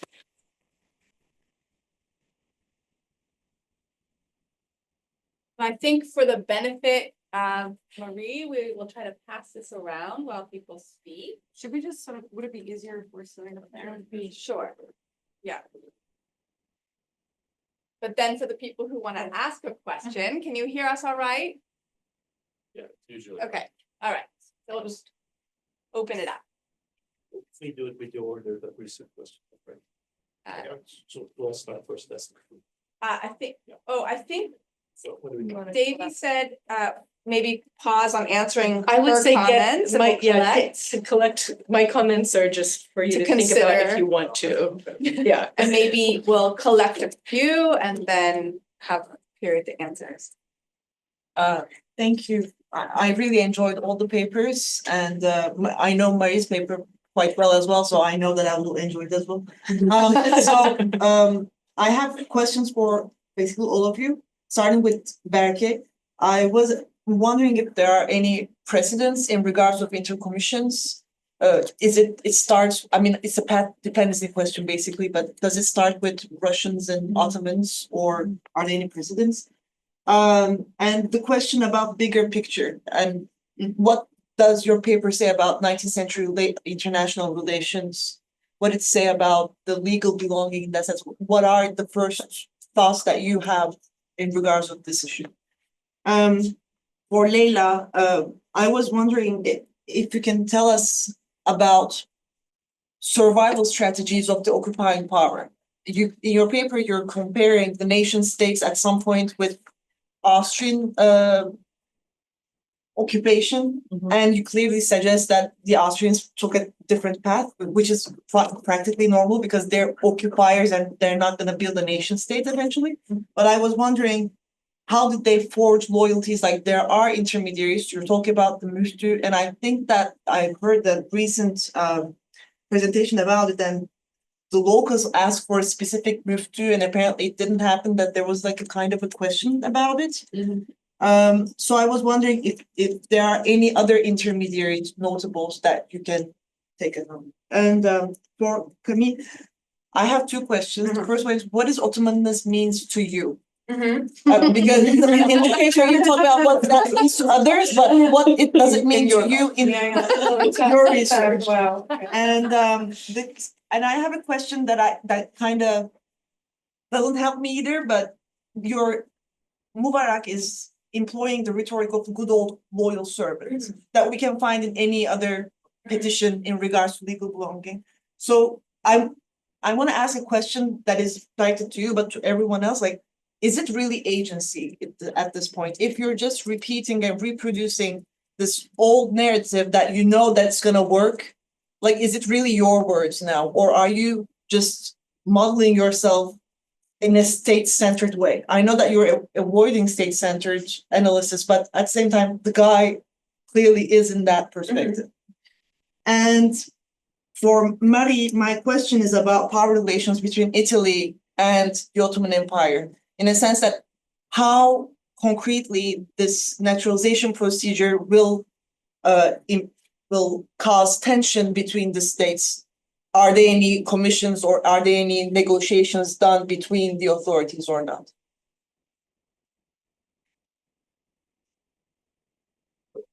I can ask, or should we take? Sure. If you Are want you guys keep taking notes? Keep taking notes? So we have two questions over there, yeah, so, okay, so maybe we'll take a couple and then we'll give you a chance and then we'll come back. Okay. It was a perfect panel, and Davey, your comments were amazing. Thank you so much. I have like comments and questions for all of you. But I was very interested in that joint commission. I've never heard of it. Brilliant. And I was wondering, more of a selfish question about a later period in a possible Ottoman-Russian cooperation, because in my work, I look at how Armenians who were migrated to the US had to be denaturalized, and they were prevented from return to the US. And this was an imperial decree came in 1896. And from Eric Bloch's work, I know that a similar decree was published against Jews and Crimean Tatars in 1892 in the Russian Empire. So Jews and Crimean Tatars who migrated to the US or the Ottoman Empire had to also renounce their Russian subjecthood and they shouldn't return. So I was wondering, I have like no clue or no primary source. I was wondering if the Ottomans might have learned this from Russia and extended to their Armenian subjects. So just a guess. And Leila, it was very, very interesting. And I have like two questions for you. So Bosnians were not only Muslim, but like other like subjects who were living in like Bosnia, like Christian Serbs, Orthodox. So did they also migrated elsewhere, or like what did the Habsburg rule meant for them? And in your book, you talk a bit about that too. But people generally looked at how Bosnians were loyal to the Ottoman rule and they distrusted Austria-Hungary. Do you think it is a productive framework to view Bosnians' migration and belonging? And for Camille, it was fascinating. I loved it. And I was very interested in documentation too. So you say that Mubarak didn't have a nationality certificate. He didn't want. So it's just about like curiosity. Like, was it possible for people to like live without it, or like, do you know about the process? Like, were there like other like subjects in the Gulf who didn't have a nationality certificate?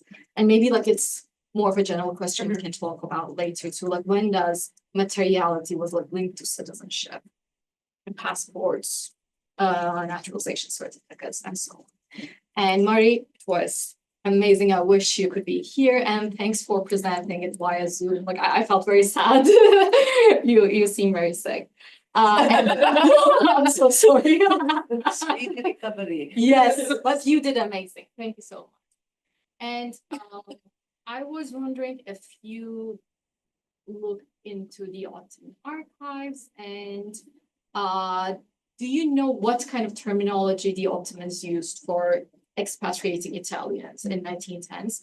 Because I might talk about it later. I have a second project which looks at 1910s, and it is the first time that I come to see the terminology hudut harç çıkarmak in the Ottoman Empire, which we could translate as deportation. And I looked at many documents from the late 19th century, and I didn't see that terminology. So I was wondering if the same was used for Italians.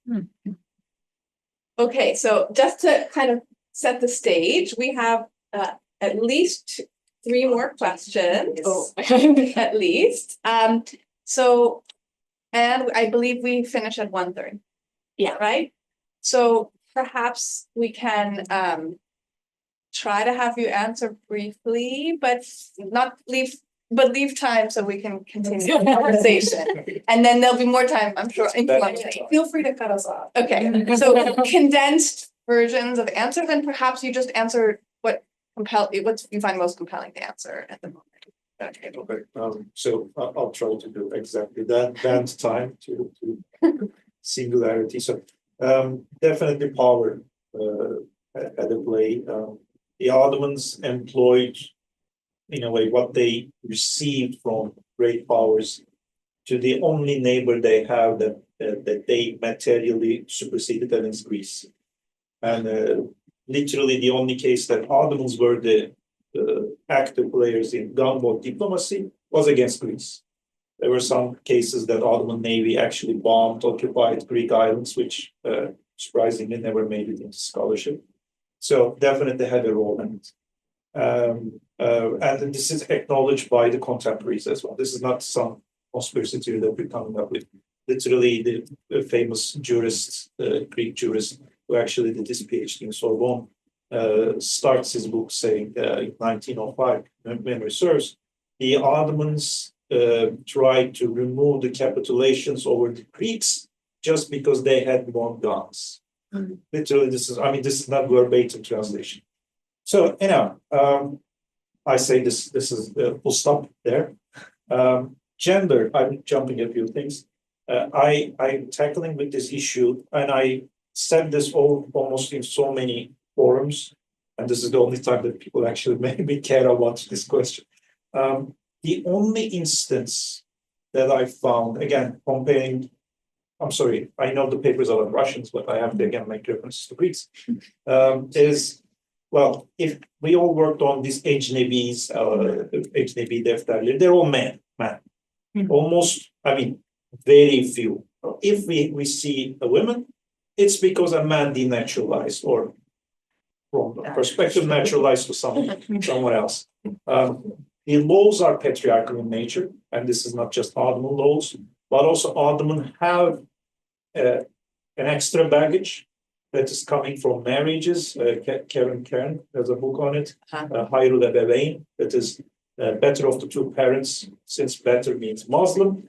Always the offsprings of a mixed marriage is a Muslim, hence an Sunni Arab.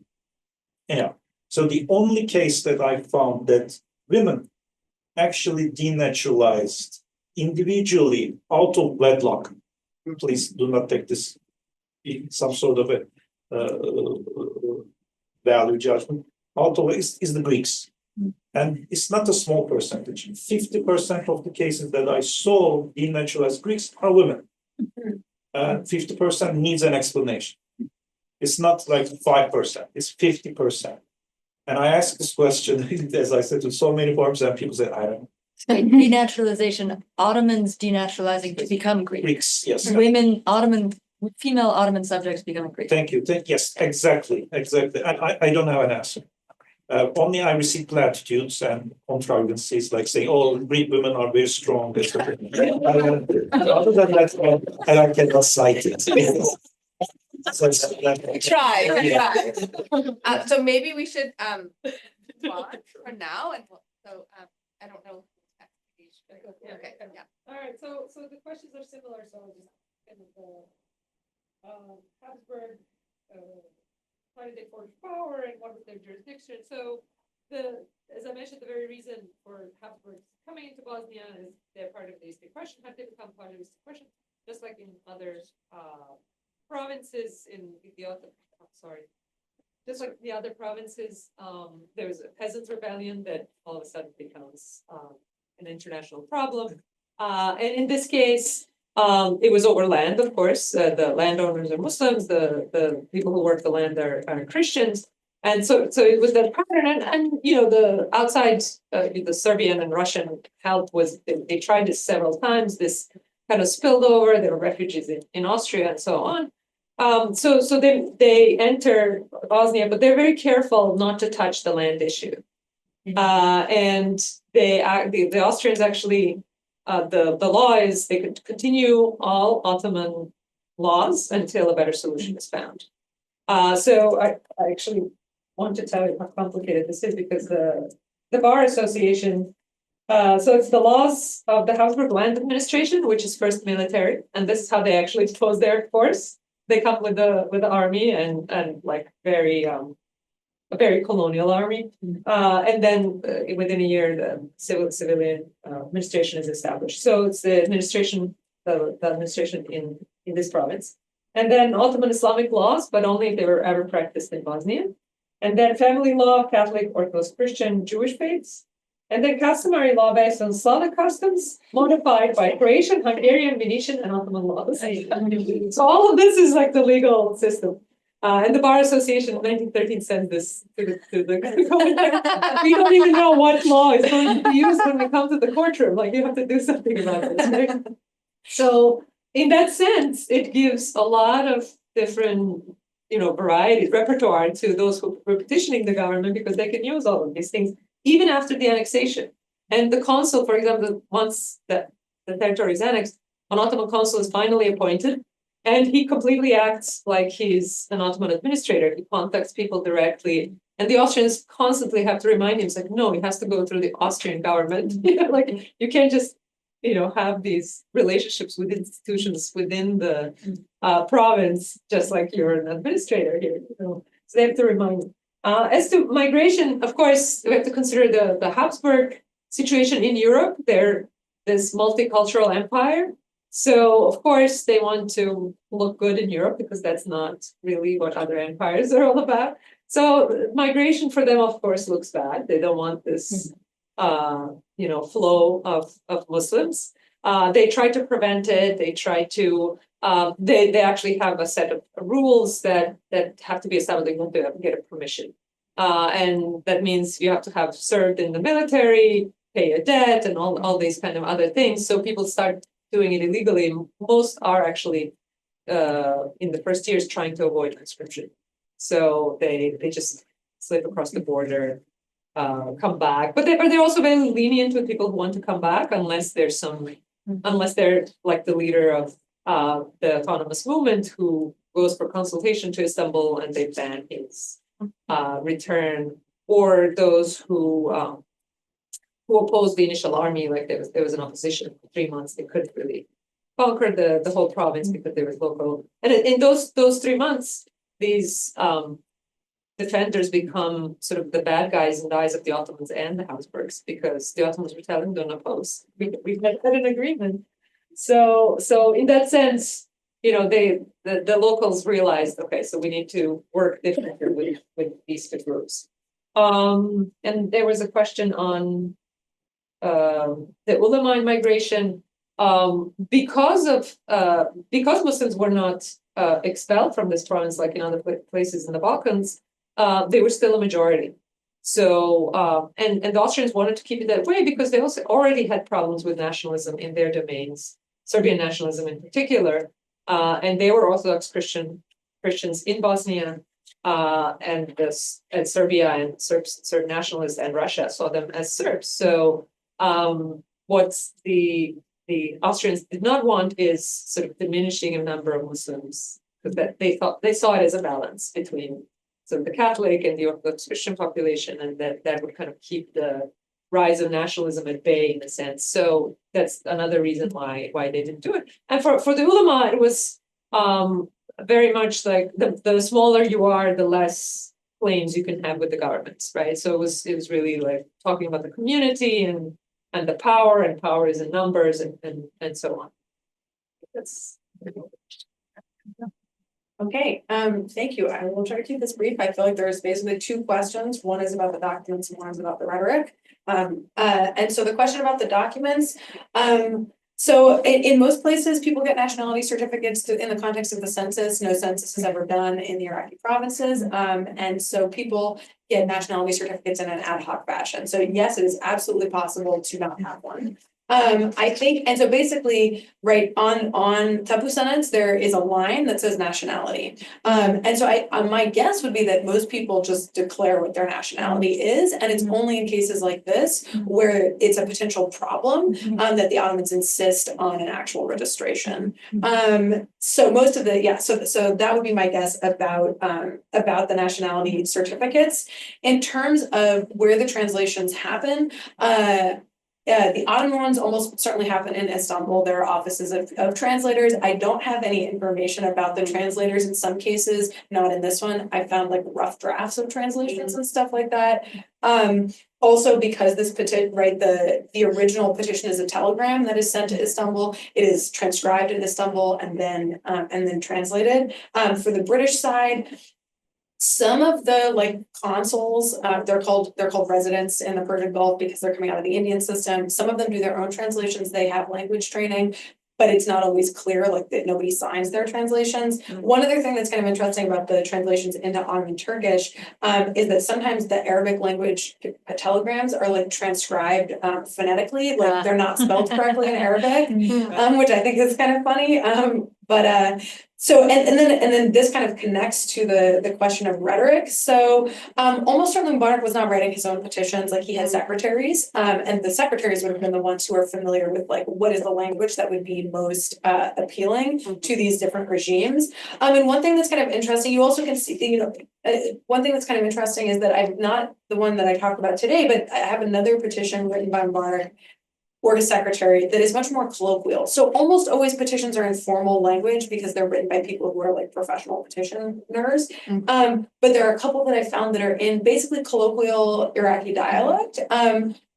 which is kind of interesting. Those are all telegraphic petitions as well. So there's something about the expansion of petitioning as something that's available to people in this period. But yes, translators, I mean, secretaries are doing norms as well as language, obviously. And so that goes to like the specific question about devlet millet. I think that is a pair that's a conventional pair in Arabic. So that's like, you often see them going together. Like often in Arabic language documents, there are semi-synonyms that are kind of like plopped in, like that's just a thing that people do. And so I think that that's part of where that comes from. I don't know that there's necessarily something about minda. But this kind of connects to like, is this like, why should we care? Like, this is just what the state wants to hear. I mean, like, I basically think yes and no. Petitions are very seductive because they appear to be like a primary, like an ego document, and they're not. Like, I totally agree with that.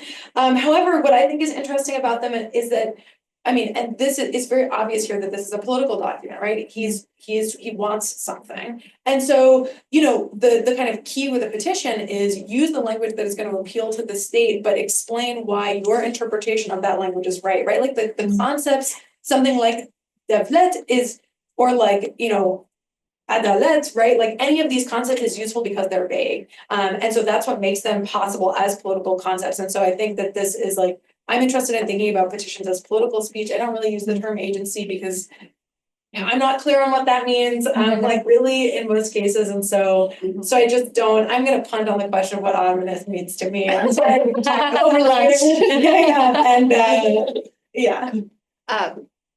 Marie, do you want to answer something briefly? And I also want to add that we've been given permission to go over by a few minutes because we really won't be able to fit everything in otherwise. So let's still try to keep everything brief. Do you want to say anything quickly?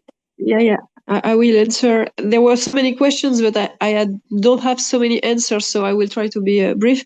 I will answer the question of Ottoman archives, which is very important. I have not, there are still a lot of things to be done, and I have not seen Ottoman archives, so I can't answer the question of terminology, but I have seen some Ottoman documentation within the Italian archives, because in the individual files, you have of application for Italian citizenship or Italian protection, you have the exchanges between Italian authorities and Ottoman authorities. So, for instance, there are some documents of the Bureau des Nationalités, Bureau of Nationalities, in which they crisscross the information in order to understand if the case is true or not, and to assess the real legal status of the individual. So I have seen this documentation, but this is the only part of the Ottoman side on which I can answer.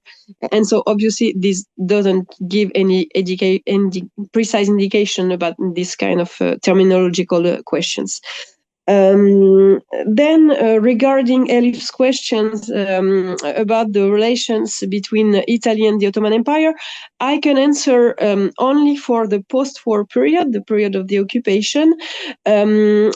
I wouldn't say that these questions, I don't know if we can say that it causes tensions, but for instance, Italy was extremely cautious in not provoking the Ottoman state. And it was clear indications by the High Commissioner saying, okay, to these Muslim Ottoman subjects, by now we should wait a bit before granting the Italian protection, because we have to wait, for instance, the peace treaty.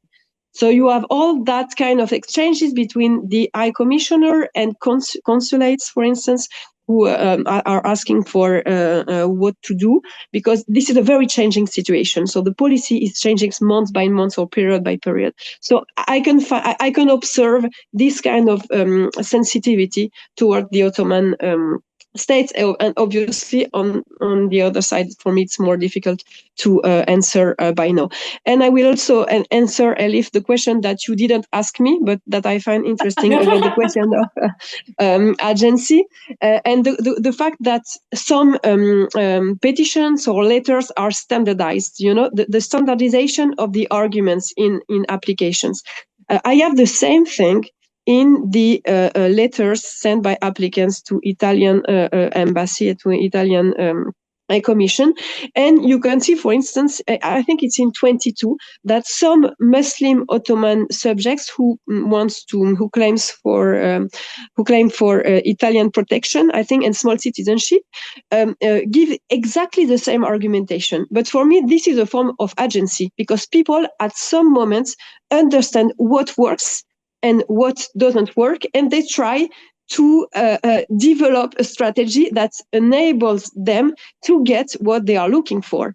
And this is very fun, because I have forgotten his name, but there is this Ottoman, still a Muslim subject from Constantinople, who presents an application, and he gets a denial. So his application is refused, and he answered back saying, "What? But my friends presented exactly the same application."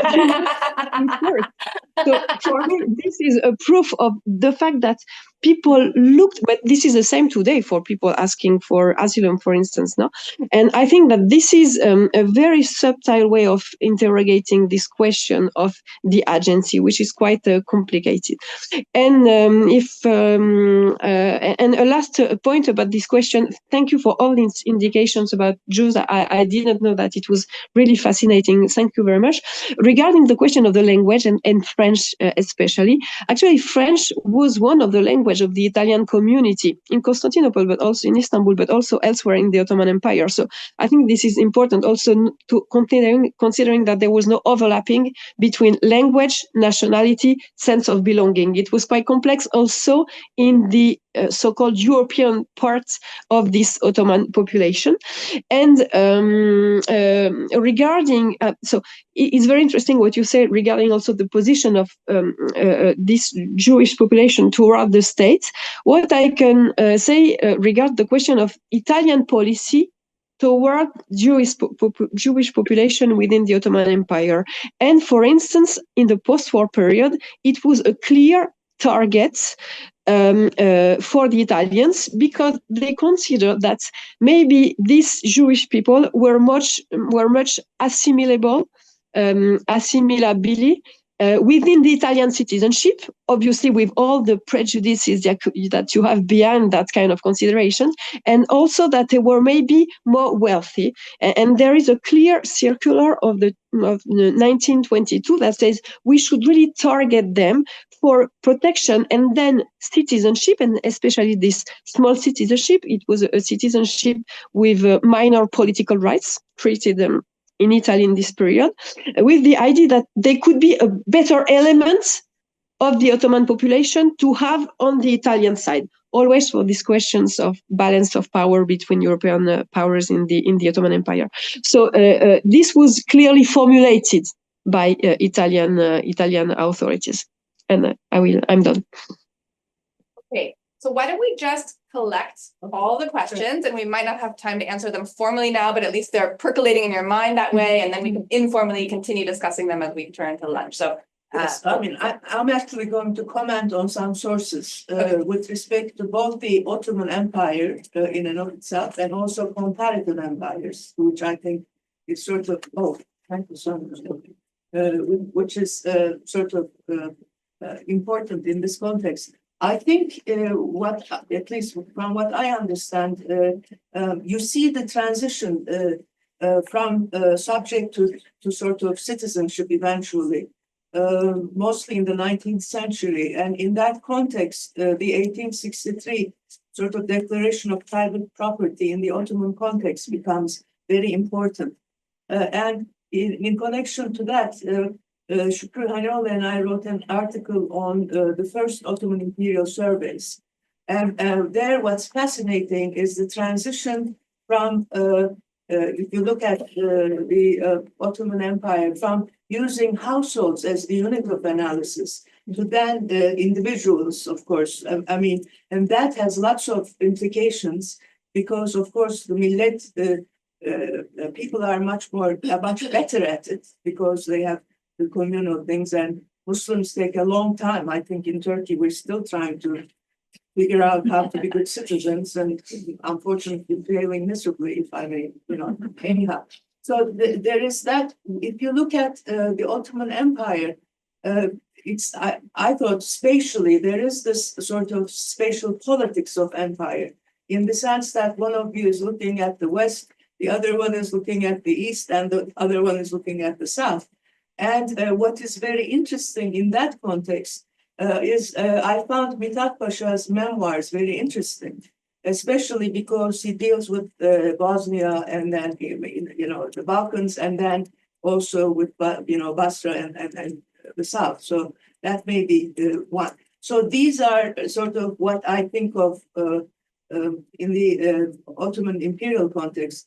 So how do we then situate the politics of empire as it relates to sort of comparing the Ottoman Empire or contextualizing it within larger imperial project as they become, as they develop more and more these, I would argue, connections through trade on the one hand and of course property on the other, very much a part of the Western European modernity project. And I would argue that there's the work of Fred Cooper, Jane Burbank on empires, as you probably know.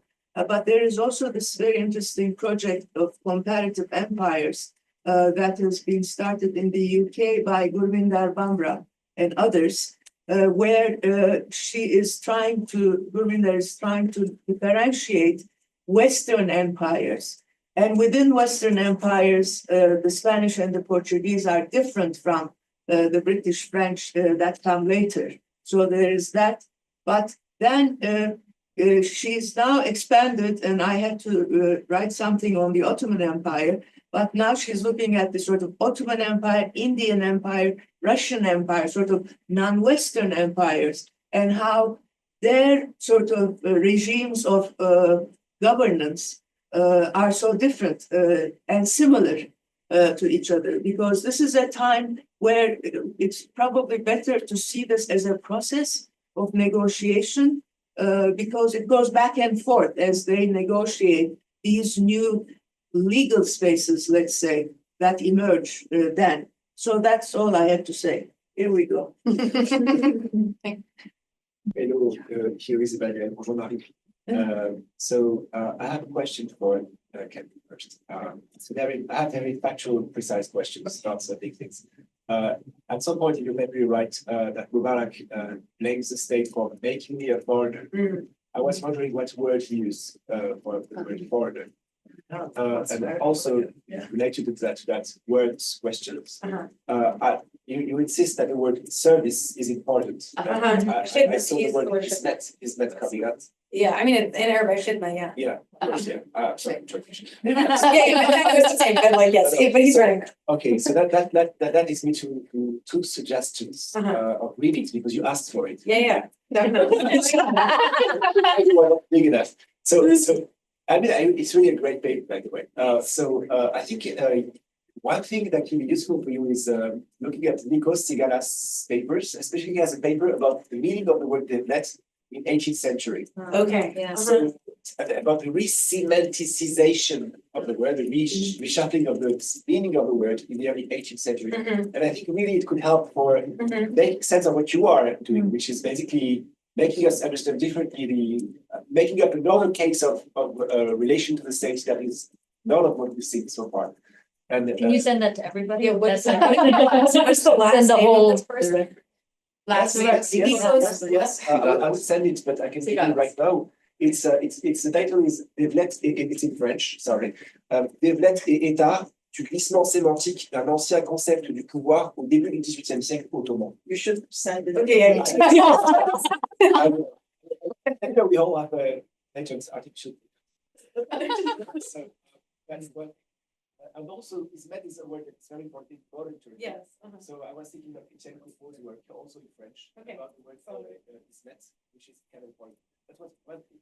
I would like for a second to address Berke and Marie.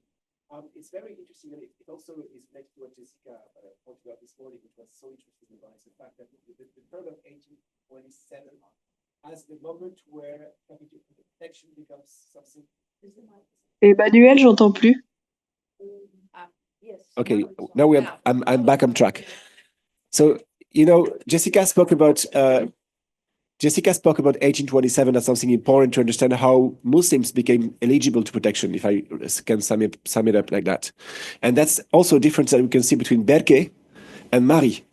And I was wondering whether it makes sense that we can try, if we were trying to do a book together and make a history of that, it would be clear that there's a big difference between the Berke case and the Mari case. But it's a process that is underway that we can see from one case to the other, which leads to my case where the capitulations are no longer desirable at all. So there is a process here, and I was jealous of you, Berke, because you have all these lists. Where that we can use, where it means these are available at the BOA, and it's of course not the case in Turkey. My case, my law has produced lists likewise, but these lists are not available. And this leads me to my third question to Leila. At some point, Leila, you struck me with a word that I'm sure is perfectly acceptable, but I'm not used to it, and I'm asking that very naively, which is the word genocide.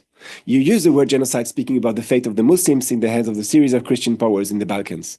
And this is, I'm asking that, not only because this is a word that is in our mind, in our brains in these moments, in these days, because it is very much in use, but also because there is this scholar that you also all know, which is Talin Sujian, who has transformed the concept of genocide into an analytical tool to understand what happens to the undesirable after the genocide, the Armenian genocide in Turkey.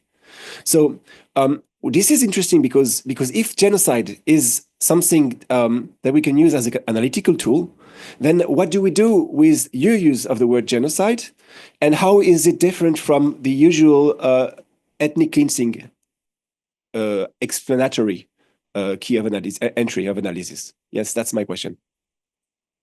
So even though it's very tempting to respond, we still have at least one person who was on. I'm going to forget something that I really want to say. Otherwise, I'm not going to be able to see. May I just say it in 1 minute? 1 minute. Okay. Yeah, I literally started to forget what I. So first thing first, expatriation is teb'id. Look for that word in Adamın archives. Okay. And learn inter-empire competition learning. Ignatiev was the ambassador in Istanbul. We all know Ignatiev. Then he becomes the governor of New Russia, that is Ukraine. This is when we see the first pogroms, the first Jewish pogroms. And Ignatiev was kicked out from his office because of these pogroms after he promulgated first Jewish exclusion laws.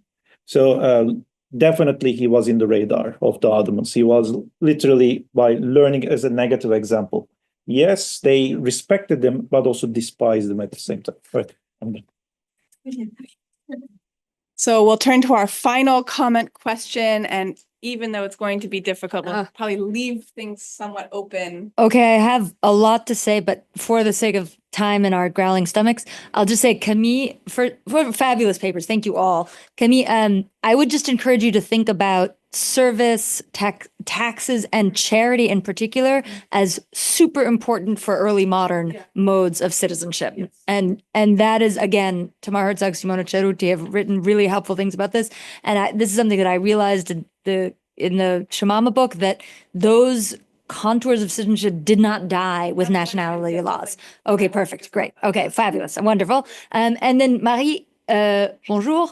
And I would just encourage, maybe you're saying this, but I don't think I got it in the paper, to think about the fact that Italianità is a word that doesn't exist in all, it doesn't have an equivalent in other languages. There's no equivalent in French, there's no equivalent in English, really. I mean, you should say Englishness, but it's a really important word that I think goes a long way in explaining the particular history of Italianity, as you translate it, for all sorts of people in the Eastern Mediterranean, that I would also encourage you to think again through the kind of longer history of what happens before there is an Italy, right? So the fact that many of them were Sardinians or Tuscans or Sicilians or whatever, Genoese and Venetians, you said, but there's a whole kind of literally peninsula worth of protections that then get transformed into Italianità and kind of merge, I think, with the sort of emigration of people from what is soon to be or just become Italy in the sort of second half of the 19th century. So yeah. Oh, and there's a wonderful dissertation, if you don't know about it, by a Michigan student, Alyssa Ryman. Thank you. I'll send you the link if you want, about immigration of Jews from Livorno into North Africa and the Mediterranean. Okay, well, I think we will conclude the panel now, and I'm sure we can keep conversations going throughout the day. So this isn't truly the end, just the temporary one. Okay.